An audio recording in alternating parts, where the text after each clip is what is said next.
কে আপনি? কোথা থেকে এসেছেন? আমি ভারত সরকার থেকে দেশের জনগণনা করতে এসেছি। ও আচ্ছা, তুমি একটু দাঁড়াও, আমি চেয়ার নিয়ে আসছি। अभी मजा आएगा ना भिड़ो।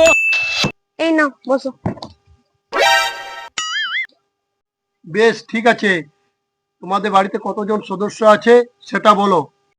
ভাই বোন মিলে 10 জন, আর মা বাবা মিলে 12 জন আছি আমরা। হ্যাঁ, এমনিতেই দেশের জনসংখ্যা বাড়ছে, একটু তোমার মা বাবাকে বোঝাও। স্যার, আমি কিভাবে বোঝাবো? আমি আমার মা বাবার 10 নম্বর সন্তান।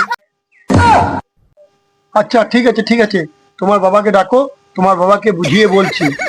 স্যার, বাবা ঘরে নেই। কেন, কোথায় গেল? বাবা হসপিটালে গেছে। কেন, আবার কার কি হলো? মা প্রেগনেন্ট, তাই হসপিটালে ভর্তি আছে।